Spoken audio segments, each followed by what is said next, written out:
Buen día a toda la audiencia.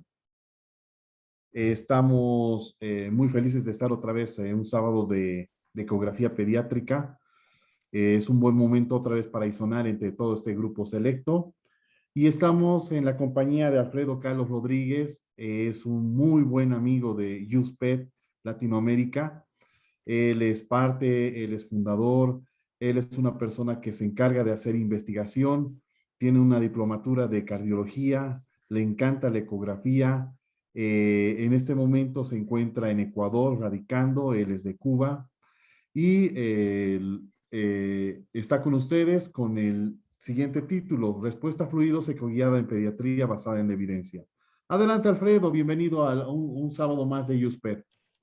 Muchas gracias, Rey, por la presentación.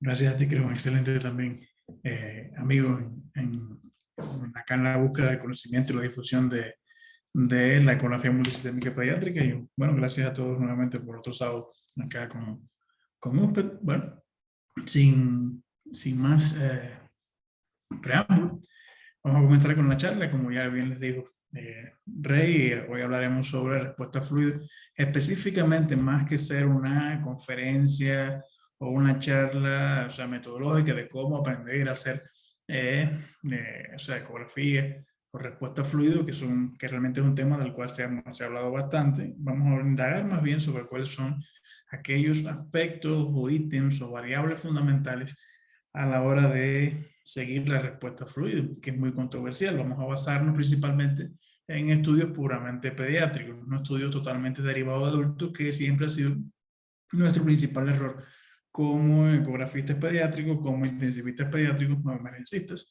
a la hora de sencillamente perseguir variables que se probaron, no se validaron en estudios básicamente adultos.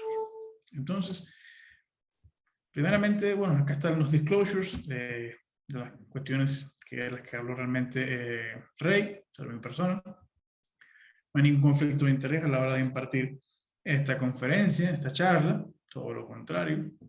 Hay conflictos realmente de evidencia, es lo que tenemos acá. Conflictos sobre lo que hacemos todos los días. La gran diferencia entre lo que leemos, vemos y practicamos. Realmente hacemos muchas cosas todos los días que realmente no tienen ningún tipo de evidencia o nos vemos forzados a realizarlas. En ocasiones sencillamente las hacemos y lo que estamos haciendo es perder nuestro tiempo y perder, o sea, perder el momento para darle mejor calidad en la atención al paciente. Entonces, rápidamente, de manera general, vamos a hablar acá de los famosos parámetros, tanto sea dinámicos o estáticos, que existieron en algún momento y su clasificación a la hora de ver la respuesta fluida. Sí, tenemos que en un momento estaban los parámetros estacionarios que estaban en relación con la variación clínica basal de las presiones pleurales, los parámetros transicionales, que se basan en los famosos desafíos de carga, los mini fluid challenge, ya sea con pacientes que están ventilados, con cambios posturales, con carga de fluidos, la famosa caja negra, la incógnita más importante basada en la posición de la curva de Starling, que vamos a hablar a continuación, que sería determinar dónde se encuentra nuestro paciente en esta curva que tiene como sus dos ejes principales, el volumen sistólico y la precarga, cual hablaremos a continuación, y los parámetros de respuesta salida, que son los parámetros dinámicos, son las relaciones de volumen sistólico y su subrogado o derivado, ya sea cualquier tipo de algoritmo que escojamos a determinar si administramos o no administramos fluido. Entonces, básicamente hablando, la curva de Frank-Starling, una de sus tantas determinaciones de este gran binomio de la fisiología, realmente determina la famosa respuesta, se utiliza para la respuesta fluido basado en qué? En un cambio en el volumen sistólico contra un cambio en la precarga, en este caso específicamente.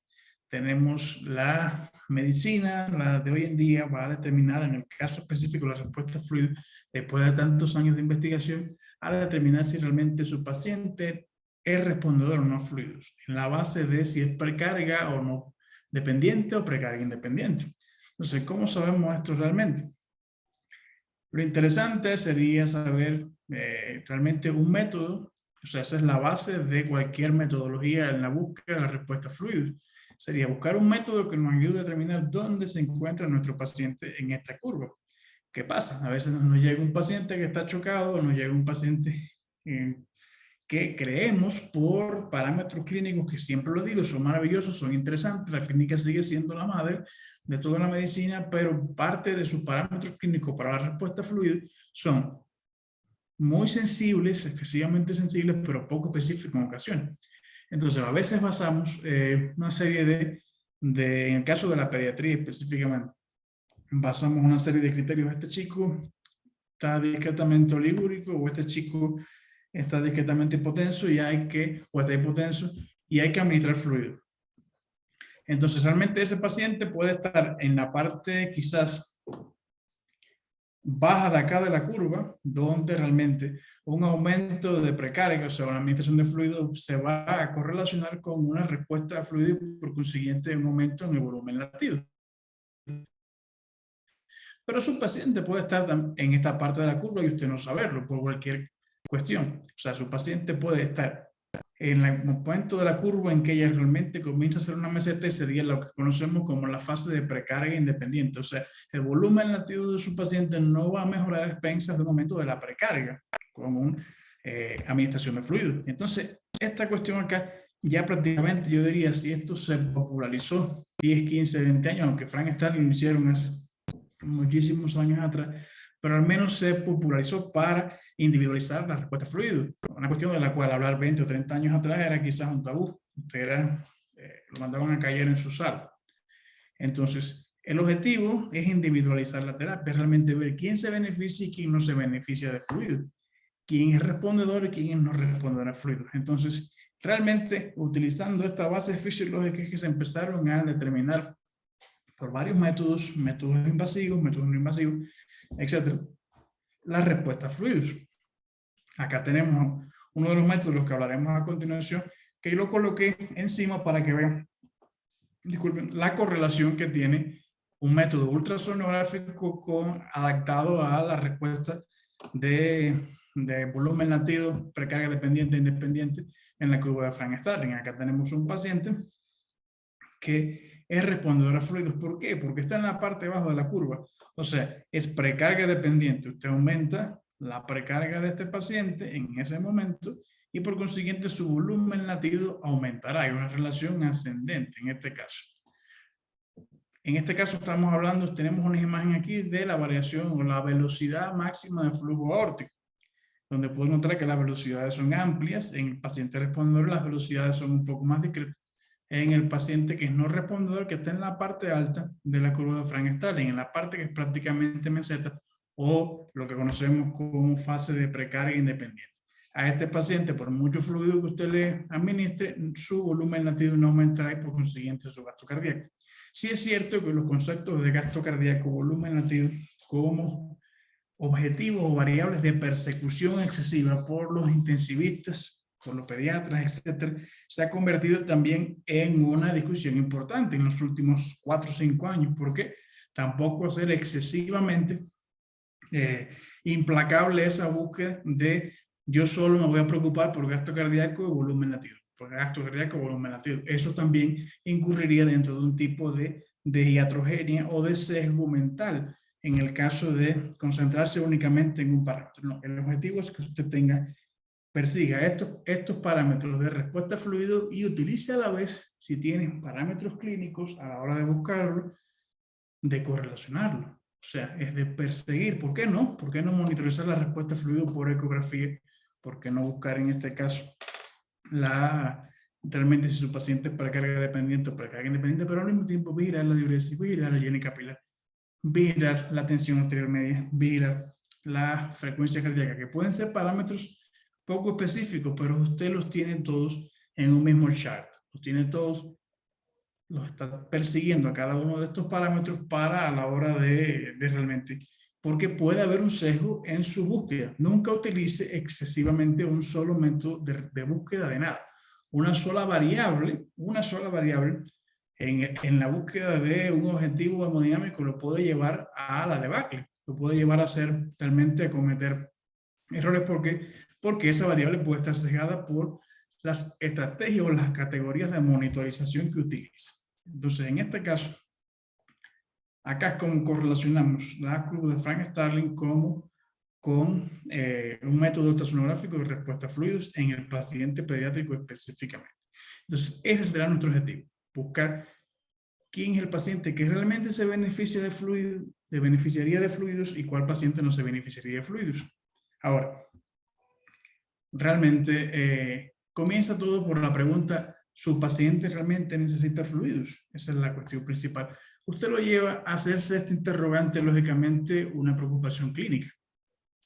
Es un bajo porcentaje. Generalmente encontramos que nuestro paciente necesita administración de fluidos, sí o no, por otras cuestiones que no son en la clínica. O está oligúrico, o está hipotenso, o está muy taquicárdico y no hemos hecho la búsqueda, no hemos hecho el análisis todavía desde el punto de vista ecográfico. Sencillamente algo nos llevó a ese interrogante. Entonces acá tenemos algo parecido, o sea, la misma explicación que yo le estaba dando, lo que es zona de precarga independencia y zona de precarga dependencia. Realmente zona de precarga dependencia, aumento de precarga, aumento de volumen sistólico. Acá todo lo contrario. En este artículo, lo más interesante, un artículo de Ana Rosa Chagavi y una serie de autores españoles que realmente Ana Rosa ha hecho varias investigaciones, sobre todo en el paciente crítico de respuesta a fluidos. Pueden notar que ya esto es un artículo que tiene más de 11 años y todavía la evidencia que tiene. A lo largo de la conferencia siempre les dejamos los links de todos los papers que citamos acá en los QR, donde pueden irlos a buscar, y se los exhorto, de hecho, a que los busquen, para que siempre saquen ustedes sus conclusiones personales y puedan realmente comparar todos los métodos que vamos a hablar a continuación y la evidencia, etc. Entonces, otro ejemplo más de la misma curva. La puse varias veces porque vienen diferentes formas, vienen diferentes modalidades específicamente. Acá sí se observa bien, aquí le dejan bien clarito el paciente que no responde a fluido cuando se le administra un Fluid Challenge, y el paciente que es respondedor a fluidos cuando se le administra un Fluid Challenge porque está en la parte de precarga dependencia. Son conceptos que realmente cuando tú los lees 3 o 4 o 5 veces le va a encantar, le va a gustar. La respuesta a fluido y este monitoreo hemodinámico son hermosos y mientras más los leas, más les van a gustar y lo van a entender, por supuesto. Entonces aquí viene una interrogante que realmente vino, como les decía, con la obsesión, porque el intensivista, el emergencista, es perseguidor de resultados y perseguidor de objetivos terapéuticos. Él quiere siempre, acabo de demostrar que mi paciente es respondedor a fluido y le voy a poner una carga de 20 mililitros por kilo. ¿Por qué? Lo mismo que les decía en un inicio. O sea, ¿realmente ser respondedor a fluidos significa que hay que poner fluidos? No, no significa eso. ¿Por qué? Porque usted si no basa o si no correlaciona su método ecográfico con un método clínico o con un objetivo clínico o hemodinámico a perseguir, no tiene sentido. No tiene sentido determinar que un paciente es respondedor a fluidos, así es respondedor a fluidos, pero lo necesita. Es la pregunta, es la interrogante más importante. Sí, mi paciente es respondedor a fluidos, pero es un paciente que tiene una diuresis adecuada, es un paciente que, de hecho, ahora mismo nosotros que estamos sentados acá viendo la conferencia, nosotros podemos responder a fluidos en estos momentos y no por ello necesitarlo. ¿Por qué? Porque tenemos homeostasis hemodinámica, estamos bien. Tenemos una frecuencia cardíaca adecuada, tenemos una tensión arterial probablemente adecuada, tenemos un gasto urinario adecuado, tenemos una perfusión adecuada, que es un parámetro muy importante de la evaluación clínica de la perfusión. Y realmente, sí, mi paciente ahora mismo es un paciente respondedor a fluidos, lo acabo de determinar por ecografía, pero no lo necesita. Quizás dentro de 3 o 4 horas mi paciente sigue siendo respondedor a fluidos y ya hay una evidencia clínica, un parámetro clínico, un objetivo por el cual él realmente lo necesita. O sea, esta posiblemente es una de las máximas más importantes de esta charla. O sea, es respondedor a fluidos, pero no lo necesita. Cada vez que lo determinemos, no hay que administrar fluidos. Y lo repetiré hasta el cansancio, como siempre lo hago. Entonces, quédense con esto, tatúenselo en la mano que sostiene el transductor. Continuamos.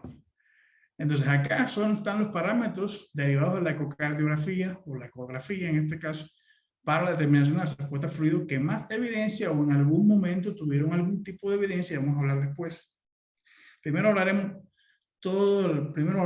someramente de cada uno de estos parámetros y luego iremos directamente a la evidencia de cada uno de ellos.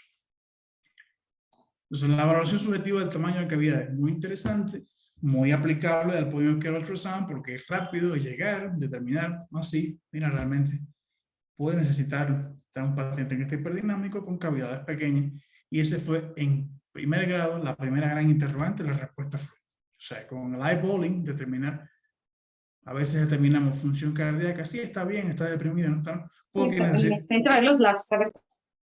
puede que necesite fluidos. En otro caso, el acortamiento fraccional del área del ventrículo izquierdo, el área telediastólica del ventrículo izquierdo, la ecografía de la famosa cava inferior y superior, de la cual hablaremos un poco más realmente por la importancia que tiene la cava y cómo ha ido cambiando la evidencia con respecto a la cava en pediatría. Recuerden que todo lo que hablaremos acá es puramente de estudios pediátricos, no incluiremos estudios de adultos en la valoración. La variación respiratoria de velocidad máxima de pico aórtica, importante. Variación de flujo sistólico o de volumen sistólico, disculpen, derivado de la ecocardiografía. Y esos serían los parámetros más importantes para la evaluación de la respuesta de fluido en pacientes pediátricos. Existen muchos parámetros, existen tantos parámetros que no caben realmente en una diapositiva. Ahora realmente los que tengan evidencia o no son los que hablaremos acá. En el caso de la evaluación subjetiva del tamaño de cavidades, sí, eso en un momento fue el primer gran parámetro que evaluó el point of care ultrasound, que todavía está en las guías, que todavía aparece desde un inicio en las primeras consideraciones sobre evaluación de la respuesta a fluidos en pediatría. Cavidades pequeñas, vacías, con tendencia a colapso sistólico, donde lo vemos acá, que generalmente es lo que llamamos pacientes, sobre todo en pacientes con choque hipovolémico o choque distributivo, y generalmente lo podemos ver donde acá en un eje corto o en un eje largo en este caso. Fácil de determinar, importante de determinar. Recomendación, lo utiliza, lo busca. Mi paciente tiene criterios clínicos para la búsqueda, háganse siempre este algoritmo mental. Tiene criterios clínicos para que yo inicie un examen de ecografía multisistémica, porque ya no solo, en este caso vamos a hablar de respuesta a fluido, pero en ese caso usted hace un examen multisistémico para respuesta a fluidos y lo vamos a mencionar. Vamos a ver subjetivamente, en este caso las cavidades. Sí, tan pequeñas, vacías, con tendencia a colapso histórico, excelente. Y ahí pasamos a otro método. Eso es lo que yo les recomiendo. ¿Por qué? Porque aquí estamos subjetivos. Es verdad que el point of care ultrasound ha pasado de hacer realmente algo que todavía se recomienda que sean 5 minutos o menos, pero usted hace valoración de varios objetivos. Entonces, este fue en primer grado uno de los más importantes. Pero lógicamente, se puede hacer esta otra pregunta. Este parámetro, a pesar de que sea correlacionado con respuesta a fluidos, ¿por qué? Porque puede tratarse de un paciente que esté hipovolémico, muy hipovolémico, pero no puedo observar este mismo signo en varias otras situaciones que no requiera fluido. Sí, por supuesto que lo puedo observar. Y entonces tiene que seguir buscando. No puede sencillamente observar esto. Esto es un indicio excelente. Tiene la clínica, tiene ya el colapso sistólico importante, pero no se puede quedar con eso. Porque esto no significa que su paciente se responda a los fluidos. Lo que ya tiene, 2. Si usted puede monitorizar 5 parámetros, excelente. Le están diciendo los 5 que coja por acá por la derecha, que el paciente posiblemente responda a los fluidos. ¿De acuerdo? Seguimos.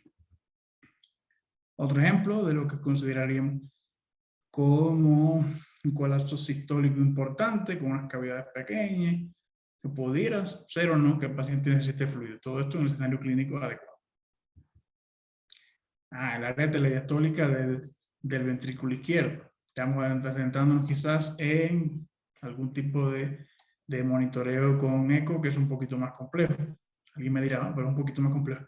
Sí, es cierto, es un poquito más complejo, pero ya usted está avanzando en el monitoreo hemodinámico. Digo complejo en el campo de la ecografía multisistémica básica. Pero acá, lógicamente, lo puede calcular en 4 cámaras, hace el reborde endocárico, como si fuera a ser un Simpson parecido de la cavidad del BEI, y realmente un área telestórica del ventrículo izquierdo menos de 5 centímetros por metro cuadrado. En ocasiones están apareciendo estudios donde se está validando para dividirlo o indexarlo a la superficie corporal, que sería lo más adecuado, porque las mediciones ecocardiográficas deben ser medidas o indexadas a la superficie corporal, sobre todo cuando tratamos con niños pequeños y sobre todo si lo correlacionamos con fluido. En este caso, respuesta a fluido se ha relacionado con menos de 5.5 centímetros por metro cuadrado, incluyendo población pediátrica, sobre todo cuando se indexa este parámetro a la superficie corporal. No es tan complejo, requeriría quizás un nivel, si lo fuéramos a clasificar en 1, 2, 3, en un nivel 2 de experticia, pero realmente con 30 valoraciones realmente de un médico emergencista intensivista lo puede lograr. Seguimos. La variación de la velocidad pico sistólica aórtica, que realmente es un parámetro del cual vamos a hablar mucho a continuación, se puede medir tanto lo bueno que tiene pacientes con ventilación mecánica o con pacientes con respiración espontánea. O sea, tiene una buena variación de esta velocidad pico de más de un 12%, se ha considerado como predictora o a respuesta a fluido en pacientes pediátricos incluso. Realmente acá tenemos un ejemplo donde observamos acá, realmente se está utilizando ecografía realmente transesofágica, que es realmente donde se indica o precisamente tiene su mayor especificidad la valoración de la velocidad, porque realmente se hace a partir de ángulos aórticos, y realmente aquí puede ver esta variación en un paciente que tiene velocidades, utiliza velocidades máximas y velocidades mínimas, y su índice de variación estaría sobre el 27%. A este lo podríamos considerar respondedor, y a este paciente lo podríamos considerar no respondedor, ya que generalmente mantiene índices por debajo del 10 al 12%. En pediatría, 10 al 12% se podría considerar más que ese puro 12%. Sí se puede hacer en ecografía transtorácica, sí se puede hacer. Que sea quizás a veces menos específico que la transesofágica también, pero en cuestiones de cuidado crítico de emergencia tiene una validez excepcional. Acá, en este caso, le voy a hablar de cada uno de los métodos para después concentrarnos en puramente la evidencia. La variación del volumen sistólico, en este caso utilizando asociado o no a la elevación pasiva de la pierna. Digo asociado no porque se ha utilizado ecocardiografía en pacientes pediátricos con derivado, en este caso este volumen sistólico derivado de la ecocardiografía, y pacientes que utilizaron elevación pasiva de las piernas en pacientes que no la utilizaban. Generalmente a veces era complejo, y lo digo por experiencia personal, utilizar elevación pasiva de las piernas con dispositivos o camas en pacientes pediátricos por el tamaño del paciente pediátrico en la cama, y realmente para lograr este objetivo, la elevación de 45 grados, el paciente tenía que tener determinadas dimensiones específicas para conseguir ese aumento en el volumen sistólico, o sea, para que realmente las piernas estuvieran en la parte en que se elevaban a 45 grados. A veces la literatura es muy hermosa, pero la práctica demuestra que siempre hay limitaciones, sobre todo en los estudios pediátricos. Por tanto, varias veces se utilizó en pacientes pediátricos sin elevación pasiva de las piernas, y tuvo una buena, hubo una buena conclusión al respecto, que sí era favorable utilizar el volumen, la variación del volumen sistólico derivado de la cardiografía, sin utilizar incluso la elevación pasiva de las piernas. Esto lógicamente provocaba un tipo de autotransfusión de cierta clase, y usted podía ver, incrementaba rápidamente la precarga y podía terminar haciendo una valoración previa y posterior si su paciente estaba en la parte de precarga dependiente o precarga independiente. Como les decía, un incremento de este volumen sistólico mayor al 12-13% durante esta prueba detectaba a pacientes respondedores de fluido. Hay que recordar que este método se validó en un inicio para un método invasivo de determinación del volumen sistólico, que se considera aún todavía hoy en día como el método gold estándar para determinar respuesta a fluido de manera invasiva. Entonces, acá tenemos, en este caso, el valor clínico de una maniobra de elevación pasiva de las piernas más ecografía para determinar respuesta a fluido en niños después de cirugía cardíaca. Aquí lo utilizaron, le dio del 12 a un 13%, quizás, y como respondedor a fluidos, pero su población tenía estas características: paciente ventilado, paciente con cardiopatía congénita. Ya, quizás hay un plus importante a la hora de aplicarlo a otras poblaciones, y lógicamente postoperatorio cardiovascular. Lo bueno es que cuando uno lee, entre comillas, el artículo, se da cuenta que en el postoperatorio cardiovascular en casi todos estos pacientes se logró que mantuvieran una hemodinamia cardiovascular similar a la de un corazón sano, porque eran correcciones de defectos que remodelaban la circulación cardíaca, y en este caso, al cerrar esos defectos, prácticamente lo que obtuvieron fue la circulación prácticamente la normal. En este caso, la variación de volumen latido parte de un precepto realmente muy interesante. En este caso, hasta fácil de aplicar ya con el eco hoy en día. Tiempo atrás se pasaba un poco de trabajo en dependencia del equipo que usted tuviera. Varía desde el punto de vista de que considera el diámetro del tracto de salida del ventrículo izquierdo como un cilindro, y considera calcular, en este caso, para el volumen latido, calcular es el diámetro de ese cilindro, por consiguiente su área, y a consecuencia calcular el volumen, en este caso del mismo, y entonces todo esto acá en una vista de un par external largo. O sea, un par external largo, usted hace una medición del diámetro del tracto de salida del ventrículo izquierdo, específicamente acá, y luego en otra vista busca específicamente en 5 cámaras, busca el mismo tracto de salida del ventrículo izquierdo, y le coloca Doppler pulsado para calcular realmente la velocidad con que sale esa, o sea, la eyección y el flujo a nivel del tracto de salida del ventrículo izquierdo. Acá tiene que el volumen de ese cilindro sería igual a pi, lógicamente, por el diámetro entre 2 al cuadrado por la altura. Esa sería la explicación matemática y física de este fenómeno. Y el volumen latido sería esta misma, o sea, pi por el diámetro del tracto de salida del ventrículo izquierdo entre 2 al cuadrado por la integral de velocidad-tiempo, que es lo que vamos a ver en 5 cámaras. ¿Qué es esto que tenemos acá? Aquí está viendo. Recuérdense que el 5 cámaras usted lo obtiene luego de una proyección del plano de 4 cámaras. Específicamente, y aquí puede ver la 5ª cámara. Ahí va a colocar volumen de muestra, un poquito por encima del tracto salida del ventrículo izquierdo, y va a aplicar el doble pulsado y va a obtener esto, que es la integral de velocidad-tiempo. Esa integral de velocidad-tiempo usted lo va a multiplicar por el área del tracto salida del ventrículo izquierdo, y va a obtener el volumen latido o el volumen sistólico al cual le va a aplicar la fórmula anterior de variación. Parece complejo, pero no lo es. Cuando lo haga 30 o 20 veces, para ver realmente dónde puede haber dificultad, quizás en obtener un 5 cámaras adecuado, bien perpendicular, colocar el volumen de muestra a la hora de utilizar el pulsado, y pacientes con ventilación mecánica con ciertas características puede verse difícil de obtener esta imagen tan o sea, perfecta, pero sí se consigue luego de varias mediciones. Acá tenemos la misma, o sea, el protocolo de examen del volumen latido sistólico, de hecho por nosotros, por acá en USPED Latinoamérica, con imagen de USPED Latinoamérica, donde determina el tracto de salida del diámetro del tracto de salida del ventrículo izquierdo.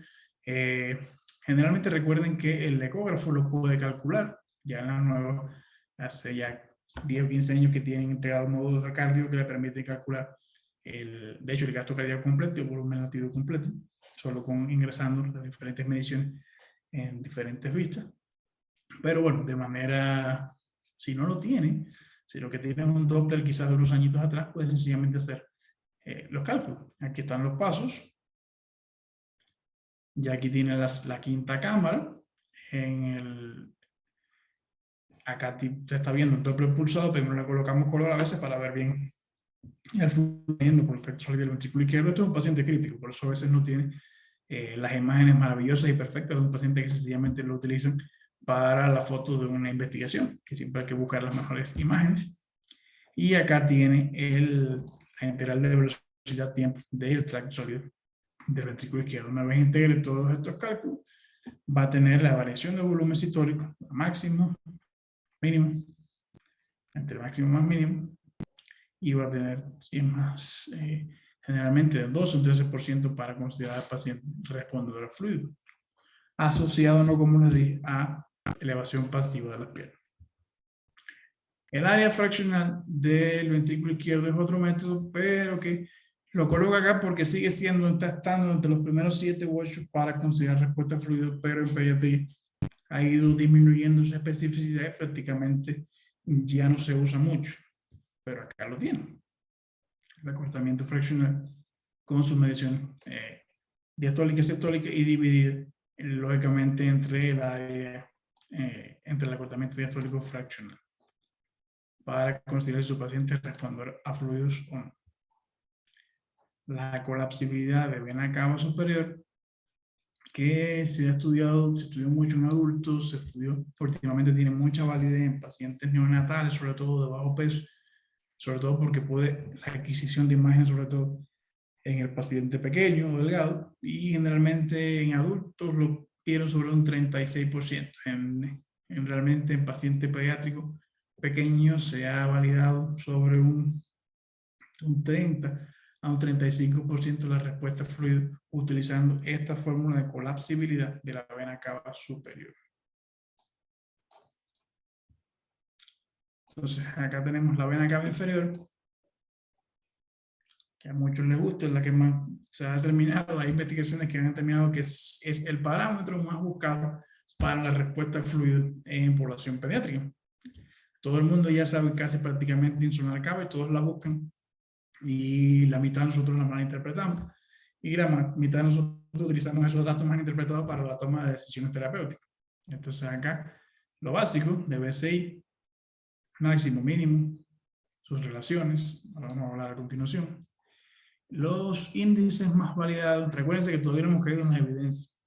Los índices más validados, el índice de colapsibilidad, con su famosa probable respuesta de 30 o 50%, el 50% prácticamente desechándose, en pacientes con respiración espontánea, eso era cuestión de otra época.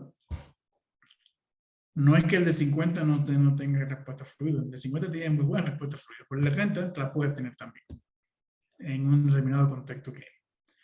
El índice de extensibilidad de vena cava inferior, miren lo que utiliza, siguen siendo imágenes de UPET, probablemente respuesta fluida utilizando la extensibilidad de más del 18%, se utiliza en ventilación mecánica, igual que el índice de variación respiratoria del diámetro de vena cava inferior o índice de Feisel, que utiliza máximo menos mínimo, entre máximo más mínimo. Y hay probable respuesta de fluidos más del 10 al 12% de población pediátrica. Estos son los índices conocidos de BCI que se utilizan mucho para tratar de determinar respuesta fluida. Algunos ejemplos donde habría que realmente no debería usarse la valoración de BCI en caso de paciente con ventilación mecánica. Estoy siendo somero acá porque de BCI hay charlas y hay conferencias específicas a las cuales pueden acceder en el mismo canal de UPET, donde realmente nos referimos a todas las cuestiones del uso de la ecografía de vena cava inferior. La valoración subjetiva, que es muy importante, una vena cava pequeña, colapsible, una vena cava distendida, prácticamente sin colapsibilidad, hasta con una vena hepática bien dilatada. O sea, son cuestiones subjetivas que rápidamente uno determina independientemente de los índices y de los diámetros.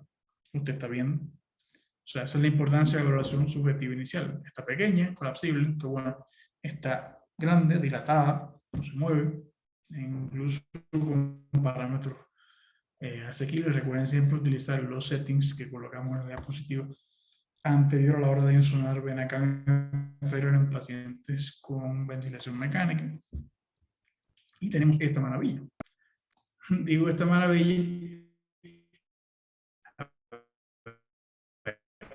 Esta tabla prácticamente en el momento aparecen en la literatura desde un inicio. Específicamente se utiliza validada en adultos, pero la vi muchas veces utilizar en pacientes excesivamente utilizada en pacientes pediátricos. O sea, su relación con la presión arterial derecha, con la PC, también es normal, dilatada más de puntos. Dígame. No sé si puedes volver a repetir desde el inicio de la tabla. Hubo un momento de desfase del audio. Por favor. Perfecto, Rey. Les decía que, por ejemplo, apareció la tablita con la cual hace quizás 10 o 15 años o más, 10, 15 años, un poquito más, que se utiliza sobre todo en población adulta, pero que lo he visto mucho en población pediátrica, en muchos médicos que la utilizan para población pediátrica. Y les digo, ¿ustedes consideran normal que un paciente pediátrico tenga una cava de 1.5 a 2.5 centímetros independientemente de sus datos demográficos? Por supuesto que no. Entonces, añadir esto a la respuesta de más o menos 50% parece algo burdo para pediatría, pero se utiliza. Entonces les comento, porque lo he visto muchas veces en cuestiones de docencia pediátrica, de enseñar a los residentes a utilizar esta tabla en población pediátrica. Esta tabla, como bien dice acá Mr. Potato y Mr. Ham, algo anda muy mal con esta tabla. Por lo tanto, esta tabla la pueden desechar en el caso de el análisis de una población pediátrica en respuesta a fluido. Esta tabla no nos vale más. Nos vale lo que se ha descubierto en investigaciones pediátricas que hablaremos a continuación. Esta tabla quizás incluso hasta para adultos está un poco desvalidada. Es una tabla que se utilizaba rápido, una tabla que ayudó mucho en un momento, porque sí, en un momento en que no teníamos ni idea de la respuesta de fluido y apareció esta tabla asociada a BCI, ayudó a reducir bastante la administración iatrogénica de fluido y ayudó bastante a administrar fluido en aquellos pacientes que estaban, o sea, los extremos los determinaban muy bien. Eso es lo bueno que tenía la tabla. Los extremos, maravillosos, hacia los extremos, pero ese punto intermedio realmente no era muy específico. Entonces, sí quizás la pueden utilizar en un contexto emergente en pacientes quizás pediátricos de mayores de 13, 14 años de edad, con que estén en sus percentiles 50 de peso talla. Eso es lo recomendable. O de índice de masa corporal, de más de 12 o 13 años, donde la BCI indexada a datos demográficos ya empieza a parecerse a la del adulto. Acá teníamos quizás, porque bueno, a mí también en un momento me fascinó mucho por relacionar, fue lo más importante de una parte de los últimos años. Todo el mundo perseguía la presión venosa central y su correlación con ¿por qué? Porque era el gol estándar. Todavía el gol estándar en esta Survival Sepsis Campaign del uso de respuesta fluida, a pesar de todo lo que se ha investigado, que no es que no se use, todavía sigue siendo un parámetro muy útil. Pero en un momento quisimos buscar la asociación entre la presión venosa central y la cava, y era diferente. Miren acá diferente, los índices que encontramos con respecto a, no se parecía en nada. Ese es el índice de variación respiratoria en pacientes pediátricos. En las diferencias. Entonces, ¿qué nos llamaba a hacer estas investigaciones? Y las investigaciones que aparecieron años después, en los últimos 4 o 5 años, que realmente en población pediátrica no teníamos evidencia. Estábamos utilizando todo lo que venía de adultos, todo lo que venía de adultos para insonar a pacientes pediátricos. Y entonces determinar respuesta a fluido en parámetros basados en pacientes de 1,70, 1,80, con 90 kilos, y estamos utilizando en pacientes de 4 o 5 kilos, de 4 o 5 meses, 6 meses de edad. Entonces realmente estamos equivocados en un porcentaje. Acá sí realmente esto lo hicimos en pacientes puramente pediátricos, como si no hubiera existido en algún momento los datos adultos. ¿Cómo hacerlo? Que es lo que les recomiendo. No es desechar los resultados de investigación en adultos, es sencillamente decir, mira, qué bueno, hicieron esto, funcionará esto en pacientes pediátricos, vamos a hacerlo en 50 pacientes pediátricos, vamos a hacerlo en 100. ¿Se puede? Sí se puede. Vamos. Entonces, vamos directo a la evidencia de la respuesta fluida en pacientes pediátricos. Vamos a ver si todos estos métodos en los últimos 4 o 5 años, cuáles han sido los más importantes, cuáles realmente han caído en disyuntiva científica importante y qué tenemos para usar en población pediátrica. O sea, en los últimos, esta investigación de Yildiz y otros autores realmente, que su nombre se llama, o sea, colapsibilidad de vena cava inferior y índice de extensibilidad y colapsibilidad para detectar el estatus de volumen en pacientes pediátricos críticos. O sea, nos cae excelente esta investigación porque, y les recomiendo que la busquen, la lean todos los que puedan. ¿Por qué? Porque hacen una revisión inicial primero de realmente cómo son estos parámetros en adultos, cómo son en pediátricos, las diferencias de adulto y pediátrico, cosas que realmente no tenemos en cuenta. Y al final, se queda falta de valores de referencia seguros, porque es lo que les decía. No puedo evaluar al paciente pediátrico si tiene más de 2 centímetros, menos de 2 centímetros, por favor. Así como los índices, o sea, recomiendo utilizar los índices de colapsibilidad y extensibilidad del BCI por encima de sencillamente medir los diámetros, que es lo mismo que determinamos en algunas investigaciones anteriores. No se quede solo con los diámetros. Utilice las relaciones de índices. ¿Por qué? Porque los índices son una medida de diámetro y mínimo independientemente del tamaño del cilindro, que en este caso la vena cava.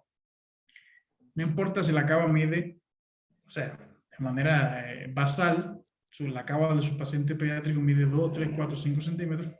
Un ejemplo hipotético, la relación de los índices entre el máximo y el mínimo. Es una relación matemática estándar. Entonces, realmente que esta revisión, estos métodos de medición para hablar del estado del volumen del paciente pediátrico, cada vez cobra más protagonismo. Y esta revisión es como del 2018-19. Entonces acá le coloca una tabla de lo más interesante entre el índice de colapsibilidad, debe seguir el índice de extensibilidad, y realmente coloca como las diferencias y las poblaciones específicas. O sea, donde los métodos, donde realmente hay que buscar la BCI, donde ya nosotros lo sabemos, las fórmulas, los beneficios rápidos, no invasivos, lo que ya conocemos sobre BCI, y signos de interrogación importantes. Los intensivistas pediátricos siguen utilizando las limitaciones descritas por pacientes adultos para el manejo de la fluidoterapia, para índice de colapsibilidad de BCI más de 50 y para extensibilidad más de 18. O sea, esto lo seguimos teniendo estandarizado, independientemente del paciente. Y cuando uno se pone a revisar la literatura, se da cuenta que realmente varía bastante. Por eso hay que dejarlo claro para población pediátrica, incluso para subtipos de población, séptico, etcétera, táctico, quirúrgico cardiovascular, todo eso tiene que ser consideraciones aparte. Para emergente, sí, como no, para emergente, quizás una colapsibilidad de más del 50% es demasiado, y 18 es aceptable en el caso de extensibilidad. Acá tenemos otra investigación, donde realmente una investigación de hace 4 años, 2018, australiana, donde realmente se preguntan si la variación de respiratoria de la vena cava inferior, su diámetro, puede predecir la respuesta fluida en pacientes con ventilación espontánea, en este caso pacientes pediátricos con sepsis. En este caso, la verdad que no, que las características de prueba son deficientes de la colapsibilidad de BCI en pacientes con respiración espontánea. Entonces se pregunta, empezamos con las disyuntivas, con las controversias importantes en el caso de la vena cava inferior. ¿Por qué nos duele tanto que se ataque a la cava?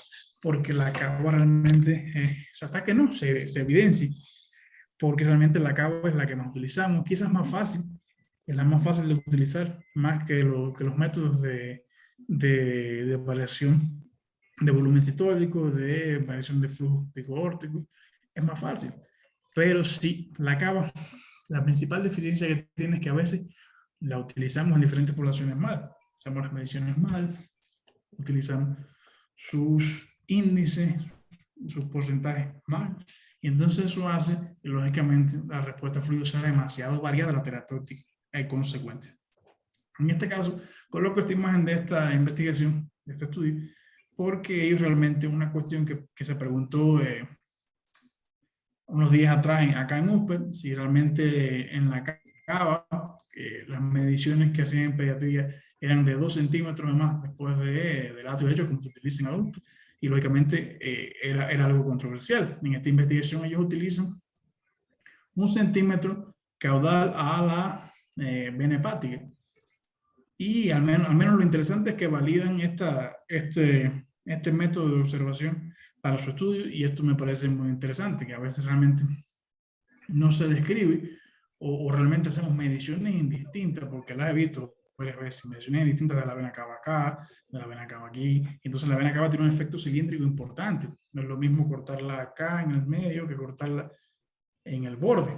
Realmente la variación es importante y eso afecta y sesga de manera importante a nuestros resultados. La otra cuestión es realmente si lo hacemos perpendicular o no. Acá los tienen medido bastante bien. Entonces todas estas cuestiones pueden hacer que realmente nuestros cálculos sean deficientes. Seguimos con la evidencia en vena cava. O sea, aquí el rol de los parámetros derivados de vena cava inferior como predictores de respuesta fluida en pacientes con shock séptico en este caso. Y ellos, nuevamente, por eso les puse una investigación que los avala, otra investigación que no confíe en ellos, que basada en su evidencia, y esto realmente dice que el diámetro mínimo, increíblemente el diámetro mínimo de BCI y el índice de extensibilidad son parámetros fiables, no invasivos, para la respuesta fluida, que se pueden utilizar más allá de los métodos sofisticados. Dice sofisticado este estudio, curiosamente, como los cambios del volumen latido, que necesitan personal con más experticia, lo cual tiene razón en este caso específicamente. Acá si tenemos en cuenta, ellos utilizan lo mismo que estaba hablando tiempo atrás. Trate de utilizar esto si puede. Indexar, porque ellos los mayores puntos de corte con las mejores áreas bajo la curva, que en este caso fue el mínimo de BCI, con específicamente el índice de colapso de distensibilidad, disculpen, y a las 6 horas que tiene uno acá, lo utilizaron indexándolo, dividiéndolo, mírenlo, en la superficie corporal. Lo dividieron entre superficie corporal, lo dividieron entre superficie corporal, como hicimos nosotros un tiempo atrás, unos años atrás. Y le da puntos de corte muy buenos, teniendo en cuenta que las áreas bajo la curva de este método para determinar respuesta fluida fueron elevadas. Entonces, basado en esta investigación y en la anterior, realmente siguen siendo los índices de extensibilidad y colapsabilidad indexados, en este caso, a superficie corporal, lo que mayor, en el caso de la vena cava inferior en pediatría, mayor, en este caso, han tenido asociación o correlación con la respuesta fluida solo de cava. ¿Es la cava el mejor método para determinar respuesta fluida en población pediátrica? No. ¿Es la cava el método más fácil para tratar de hacer una aproximación a respuesta fluida? Sí. Acá tenemos la variación de la variación respiratoria de la velocidad pico aórtica, que supuestamente ellos la examinaron en este estudio muy interesante, muy bueno, ya unos años atrás, en pacientes neuroquirúrgicos bajo anestesia general. O sea, es importante a la hora de usted aplicar resultados de investigaciones teniendo en cuenta siempre la población donde lo hacen.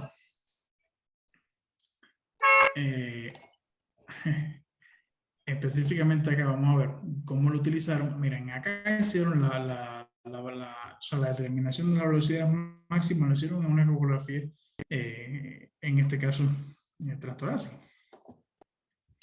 donde aparte de eso midieron también la velocidad del tiempo, pero utilizaron las velocidades máximas y mínimas para calcular de flujo. ¿Me escucha, Rey? Sí, hay un poco de... Por favor, revisen sus micrófonos a la audiencia. En la última parte estaba un poco distorsionado el audio, Alfredo. Si puedes repetir esta última parte, por favor.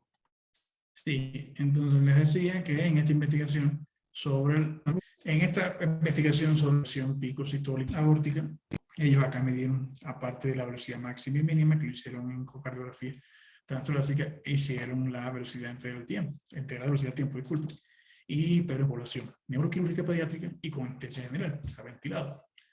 La importancia es que realmente hubo una asociación importante de la respuesta a fluidos, en este caso, con el porcentaje de cambio en el volumen latido. O sea, casi todas estas investigaciones, o prácticamente todas estas investigaciones, utilizan como cual estándar, en el caso de la ecocardiografía pediátrica, para la respuesta a fluido utilizan la variación de volumen sistólico y la velocidad, variación de flujo pico aórtico. Aquí podemos ver en este gráfico cómo la variación basal, o sea, hay una correlación entre la variación de la velocidad pico aórtica y el porcentaje de incremento en el volumen latido subsecuente o siguiendo a una expansión de volumen. Siempre, cada vez que analicen las investigaciones, busquen en qué cantidad de fluidos o qué reto de minifluidos utilizaron. Eso es muy importante. ¿Qué método utilizaron asociado para determinar esta respuesta a fluido utilizando eco? O sea, ahí ve que pasaron 10 mililitros por kilo, hay personas que utilizaron 5 mililitros por kilo,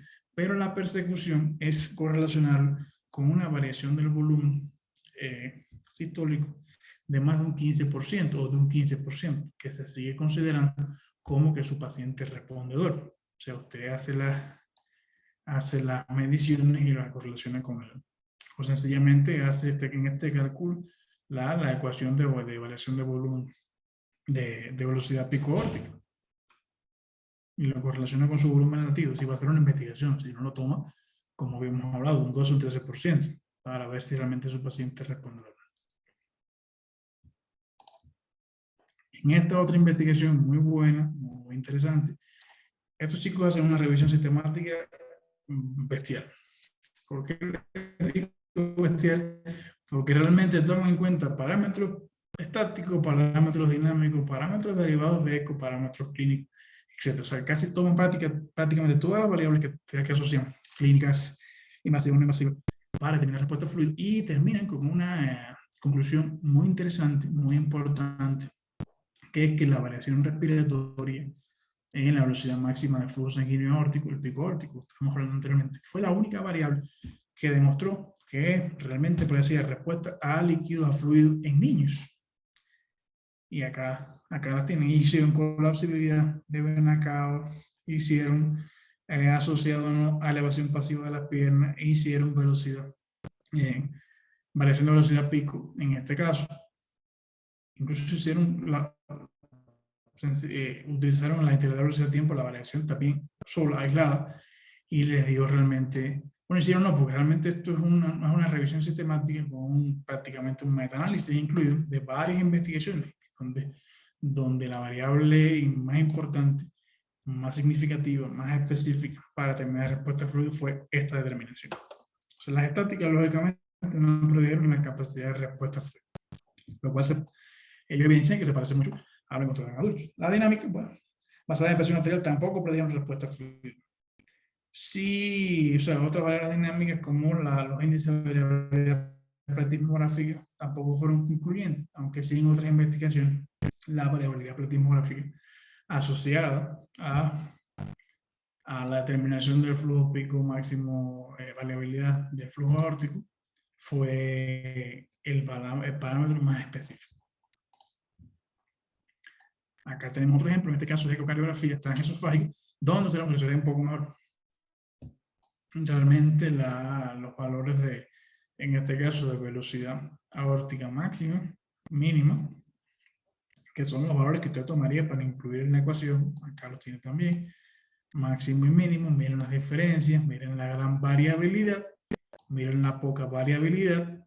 Esto puede ser, de esta forma hay que calcularlo, un paciente poco respondedor, y esto es un paciente respondedor.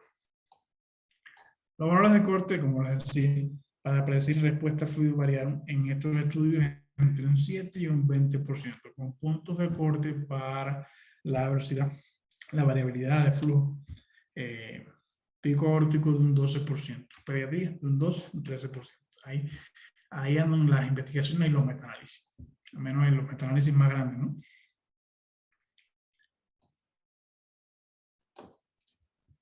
Acá. Seguimos con el valor, o sea, el valor clínico en este caso, de la evaluación del volumen, la variación del volumen sistólico asociado a una elevación pasiva de las piernas, que les digo fue el otro gran parámetro que tiene mayor evidencia en población pediátrica. O sea, esta investigación demostró que la evaluación de los cambios de volumen sistólico por ultrasonido combinado con elevación pasiva de las piernas, recuerden que en un momento de día que lo podían utilizar en un caso de cuidado crítico que no tengan la facilidad o la disponibilidad de hacer una elevación pasiva de pierna como se debe hacer, no haciendo métodos rústicos de elevación pasiva de pierna, que a veces lo que hacen es cegar la investigación. Pueden usarse para hablar respuesta a los líquidos en pacientes pediátricos bajo ventilación mecánica. Y en este caso, después de cirugía cardíaca congénita, miren qué interesante. Entonces, hasta ahora, el flujo pico aórtico y la variación volumen sistólico han sido los métodos de mayor especificidad. O sea, son los mejores métodos y los siguen siendo a medida que voy hablando acá de las diferentes publicaciones para determinar respuesta fluida en población pediátrica. En pacientes ventilados, muy buenos. Acá tenemos el basal de pacientes no respondores y el porcentaje de cambio del volumen sistólico desde un basal. Miren cómo esto aumenta desde un 0 hasta un 20%, siendo respondedores por arriba de un 15, 20%. Y en el caso de los pacientes no respondedores, desde un basal de 0 no llegan ni a un 10%. Acá menos de un 10%. Recuerden que les di que la variabilidad de volumen sistólico se puede considerar con pacientes respondedores mayores de 15%. Acá una curva, un área bajo la curva de una ROC, de una Residual Collector Characteristic Curve, en este caso, donde les va a decir que el origen de la curva específicamente para determinar respuesta fluida, ellos utilizaron parámetros clínicos, frecuencia cardíaca, presión central, presión arterial media, volumen sistólico y gasto cardíaco. Miren que el volumen sistólico sigue siendo la variable de mayor área bajo la curva para determinar esta cuestión. Y acá tienen las diferentes correlaciones de cada uno de los parámetros para determinar cambios en el volumen sistólico. En este caso, la variación de volumen latido tiene la correlación más directa y ascendente. Ascendente, directa y fuerte. En este caso, para determinar respuesta fluida, a diferencia de variación de respuesta cardíaca, de frecuencia cardíaca, de gasto cardíaco, de tensión arterial media, para nada, y de presión venosa central tampoco. Otro ejemplo más de la predicción de respuesta fluida en paciente mecánico ventilado, en pacientes con neurosurgería. Hay muchas investigaciones de anestesia, muchas investigaciones de anestesia. En este caso, la variación pico-sistólica aórtica, y utilizaron pletismografía también, se pueden utilizar para predecir respuestas a fluidos en niños con ventilación mecánica bajo anestesia general. Perfecto. No se encontró que ni la estática ni la dinámica predijeran significativamente respuesta a fluidos. Y acá lo vemos también en sus tablas, en su estadística. Velocidad pico en porcentaje, un área bajo la curva para que lo tengan en cuenta. Área bajo la curva por encima de 0.5 se considera que hay algún tipo de correlación que puede ser moderada, y por encima de 7 u 8 ya la correlación es fuerte, como en este caso, siendo 1 una correlación perfecta. No es el caso. Y acá tienen la velocidad pico aórtica y también el índice pletismográfico que ellos utilizaron, la variabilidad.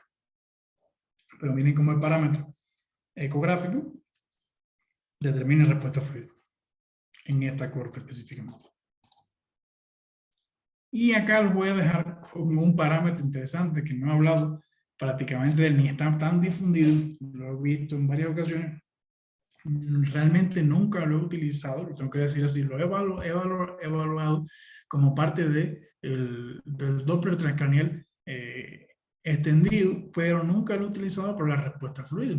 Entonces, lo leí hace unos años atrás en una investigación, en un systematic review de respuesta fluida pero no es hasta esta investigación de acá del 2022 donde veo que utilizaron el ultrasonido transfrontalar específicamente para determinar acá la carótida interna, específicamente determinar respuesta a fluido. Esto lo hicieron en pacientes con enfermedad cardíaca congénita, un estudio interesante, e hicieron lógicamente una variabilidad de velocidad, o sea, una máxima, una mínima, entre máximo de arteria carótida interna, que es esta acá que están aquí sonando específicamente en una vista coronal, y realmente determinaron respuesta a fluido. Me gusta mucho esta investigación porque lo hicieron en pacientes pediátricos de menos de 6 meses de edad con ventilación mecánica después de cirugía cardíaca. No lo he visto una investigación en población general o en poblaciones de sencillamente pacientes hipovolémicos o pacientes de sospecha de hipovolemia, pacientes sépticos, pero los exhorto, según ustedes pueden hacer este tipo de investigación. Lo bueno es que nos amplía el diapasón de respuesta a fluido porque a veces hay mucha controversia, sobre todo con el paciente pequeño, porque las grandes diferencias somáticas con los estudios rectores de estos campos. Entonces, esto es una investigación muy interesante. He leído varios comentarios al respecto de utilizar la transfrontalar, específicamente ir a la carótida interna para determinar respuesta a fluido. Bueno, estos son básicamente los parámetros que se utilizan para determinar respuesta a fluido en población pediátrica, los validados, los encontrados. Los más importantes, según la evidencia, son la variación del volumen sistólico y la velocidad flujo pico, en este caso aórtico, específicamente. Este con elevación pasiva de las piernas, sí o no, con reto de minifluidos asociados, sí o no. Recuerden que esto no es lo mismo que estaba hablando de respuesta a volumen, utilizando volumen sistólico exclusivamente, como determinar con volumen sistólico si un paciente responde o no. Es utilizando, en este caso, parámetros derivados del eco, no del paciente que tiene un monitor invasivo. Entonces, en el caso de las cavas, hay mucha variabilidad en los últimos años. No es como hace 4 o 5 años, o 10 o 15 años atrás, que todo el mundo ya haz esto con la cava y haz esto. No, la cava últimamente ha sufrido muchas modificaciones. Sigue siendo el método más usado, sí. Lo recomiendo, sí lo sigo recomendando. ¿Por qué? Porque ofrece detalles importantes. Puede determinar los extremos con mucha facilidad. Los extremos tanto de un paciente con tendencia a la necesidad de fluidos como un paciente que esté en este caso hasta congestivo. Entonces, mucho cuidado con las especificidades de cava, con las mediciones, etc. Utilizar la cava últimamente con mucho cuidado. No puede convertirse en el máximo de la respuesta a fluido. No tiene que ser el único parámetro que busca. Para nada. Recuerden lo que hablamos en un momento de la búsqueda del objetivo clínico, la búsqueda de lo necesita, pero no lo voy a administrar, no hace falta. Disculpe, lo necesita, no es respondedor a fluido, pero no lo necesita. Y realmente se quedan. Siempre alguien me dirá, bueno, la yugular también se utiliza mucho, se utiliza se utiliza otro, pero en población pediátrica no hay evidencia de ninguno al respecto. Si hay poca evidencia o nula, recomendaciones, hagan investigaciones en sus unidades de cuidado intensivo pediátrico, utilicen a sus cohortes de pacientes pediátricos, utilicen población general, utilicen población séptica, población ventilada, respiración espontánea, pero traten de verlo en pediatría. Entonces, como conclusión, mucha variabilidad, lo más importante, variación de flujo aórtico y variación de volumen sistólico o volumen en el caso de pediatría. Ahí está la mayor evidencia. La cava siempre lo utilizamos. Si podemos y aprendemos a utilizar los otros dos métodos, maravilloso. Y si utilizamos en gran medida varios, hacemos una evaluación multisistémica de la respuesta a fluido, excelente. Muchas gracias. Alfredo, muchas gracias. Excelente presentación, bastante nutrida la evidencia que nos has presentado. Por favor, a las personas que han estado siguiéndonos aquí en esta sesión muy interesante, si tienen alguna pregunta, háganla a través del chat de preguntas. Bueno, en los últimos años, hasta que lo hagan, hemos tenido una tendencia muy buena de hacer estas mediciones menos invasivas, ¿no? Y la ecografía nos ha traído muy buenos resultados, aunque nos sigue faltando bastante evidencia, ¿no? Que va apareciendo de a poco. Al parecer no tenemos alguna consulta. Genial la presentación. Muchas gracias, Alfredo. No sé si alguien tiene algo que decir. Adelante, están los micrófonos abiertos. Alfredo, felicitaciones, como siempre, clarísimo. Me dejaste picando la inquietud con la carótida y la transfontanelar ahí. Sí. No entiendo. Mientras vos hablabas, entré a buscar el resumen de la publicación. Y que cómo la ecografía multisistémica nos permite buscar por todos lados, es increíble. Así que seguramente va a ser una charla próxima, le pediremos auxilio a nuestros maestros peruanos de neurocríticos para que nos cuenten acerca del tema, pero lo voy a leer, por eso te mandé un mensaje recién para ver si me Sí, ponías el artículo, ahora recién lo vi, recién lo vi. Ahora mismo. para que lo pongas en el grupo, si lo tenés ese artículo, porque me parece sumamente interesante. Y la verdad que el BTI asusta, cuando yo lo leí por primera vez, me acuerdo que lo que le contaba a los residentes en el curso la semana pasada, que hablábamos de mediciones, uno dice que nunca va a lograr sacar un gasto cardíaco, que es algo impensado, pero es nada más que práctica, tiempo, ganas y mucha práctica. Y sobre todo, como decía Javi, ganas, muchas ganas. Ganas, totalmente. Y hemos compartido en el aula cosas, tutoriales, y hay chicos que ya se están largando a medir, hacer mediciones, así que creo que estamos nosotros viendo una generación que tiene, una generación nueva que viene con el ecógrafo puesto. Así que los intensivistas más jóvenes nos van a pasar por encima en cualquier Y momento, eso, afortunadamente, y por el bien de los chicos, por el bien de los pacientes. Así que muy buena tu charla, Alfredo, como siempre. Yo preguntarte nada, porque siempre aprendo cada vez que te escucho, así que muchas gracias. gracias, gracias. Veo acá, o sea, veo hay una pregunta, creo que es de acá, está en el chat. Rey, ¿la ves? Sí, sí, exactamente. Dice si puedes predecir la respuesta de fluidos a través de la ultrasonografía pulmonar. Decidir la administración de los líquidos, de los fluidos, ¿no? A través de ella.